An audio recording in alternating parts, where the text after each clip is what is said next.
Over 5 years ago I made a first impressions video of this game called I Am Obsessed with Code Vein. Since then I have recommended it in several top 10s, and also defended it against Soulsborne fans who seem to have a strong appetite for hating on it. But many years have passed, and I realized I never did a proper official video review of it. So here I am today to do exactly that, but also to see if I've changed my mind about it and let you know if it's really worth playing.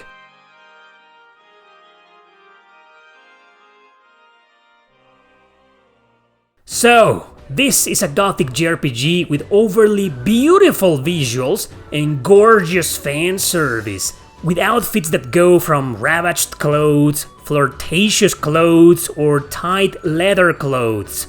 It is one of the biggest highlights of the game, but also one of its major criticisms.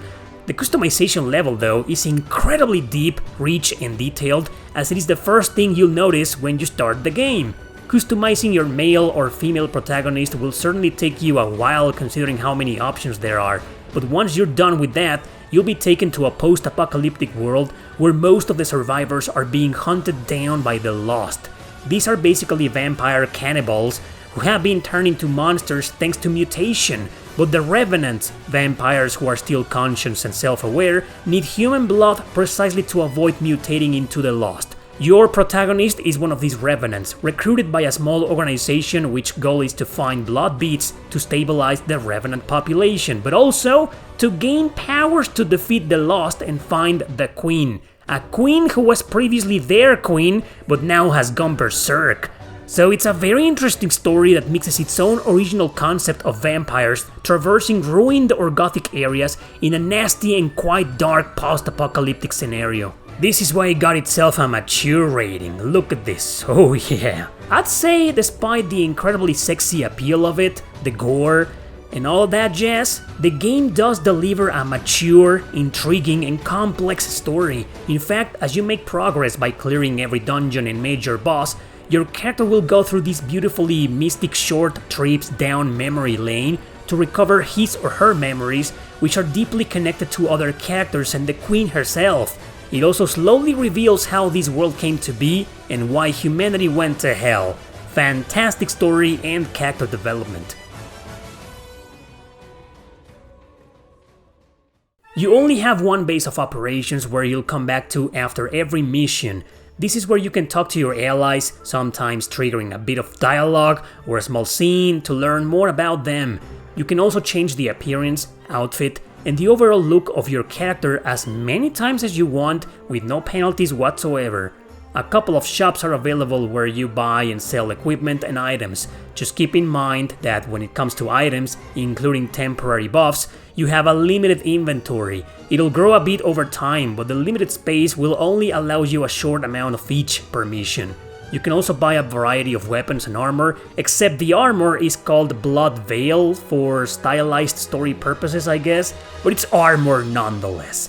In weapons, there's swords, spears, axes, guns, halberds, etc., but equipping one will also reduce some stats for no reason. If you've been a fan of this channel for a while now, you've probably noticed my distaste for this type of equipment system. I just think it's stupid having to sacrifice important stats for others. I mean, I get it if you change from a spear to a sword, but if I want a better sword, some of my stats also decrease? What? It just gives me a really bad OCD. You can also upgrade your equipment with materials, but something called haze is required. Haze is needed for everything in this game. It serves as currency to buy anything, but also to upgrade stuff or even transform it into another weapon or armor. And on top of it all, it's also needed to level up. Basically also the experience points you get after defeating enemies, cause in this game you level up manually in this missile thing, and you do so precisely by spending haze points. Now, the game has a class system, but it's weird.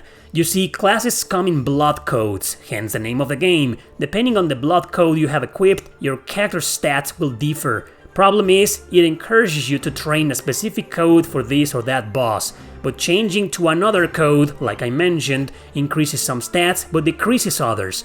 Anyway, all codes come with gifts, which are basically skills that you can also acquire eventually even with a different code equipped. How do you acquire them? By using haze points. Some are passive, some are active. You can only equip 4 of them, each attached to one of your action buttons and holding down one of the triggers.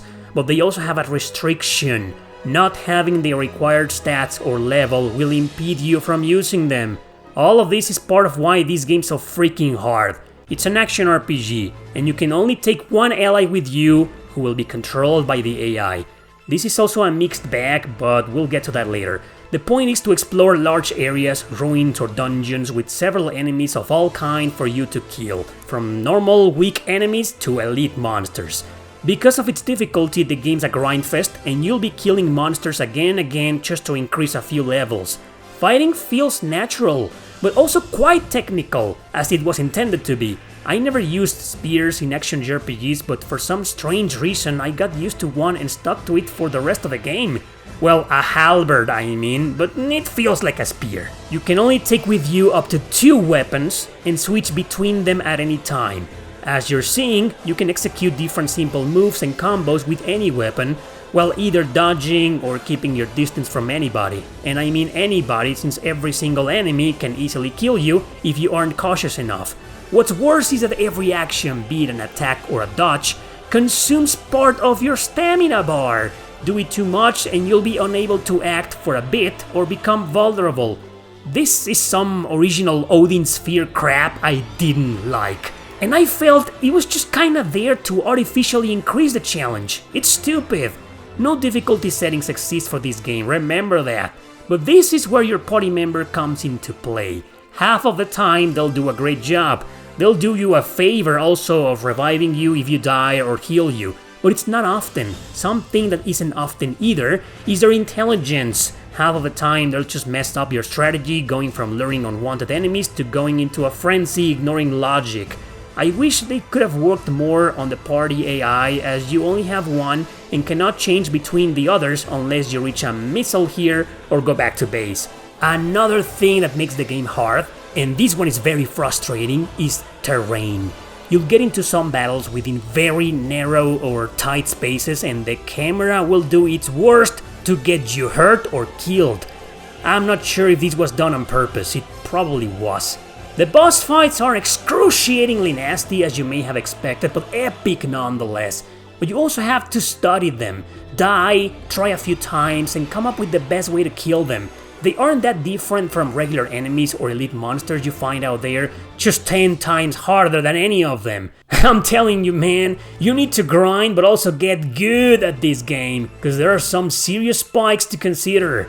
Fortunately, if you die, you don't go back to base. There are several checkpoints on each ruin or dungeon from which you'll respawn all healed up. However, you lose all of your haze. Yep, and it's annoying because every time that happens, the game autosaves. There is no manual save in the game other than the classic save and quit, so you won't be able to save scum and reload every time you die. However, if you go back to base, you can enter the hot springs at any given time. In there, you can go inside to rest, but also to recover half of the haze points you lost, while sacrificing the other half. Because if you come back to the place you die, you can recover all of your haze points. Weird, right? Finally, you can also get some blood codes by utilizing this innate skill to literally rip the enemy's heart out. It's a good way to increase your collection of codes and see which ones are more convenient for you. Just remember the codes are the only way to learn new skills. The music was done by Go Shina, who also did the soundtracks of all the God Eater games and most notably Tales of Legendia.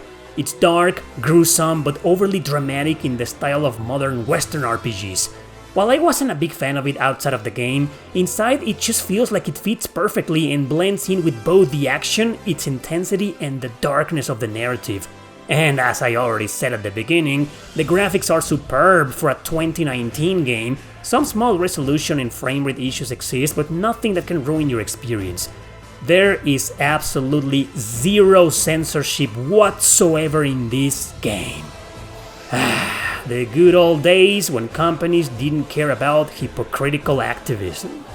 Overall, the answer to this video's title is Yes, definitely yes. This is still really worth playing, worth suffering through, all to get rewarded by the satisfaction of killing stupidly hard and annoying enemies or incredibly difficult bosses. Your rewards also include fan service, addicting gameplay, and of course, a terrific story. According to Wikipedia, the game took 5 years to develop, but it showed great results and met expectations. Between the PS4, Xbox One, and Steam versions, it sold 3 million copies worldwide. A commercial success. This is an absolute must play in my opinion, but yeah, I understand it's not gonna be for everybody.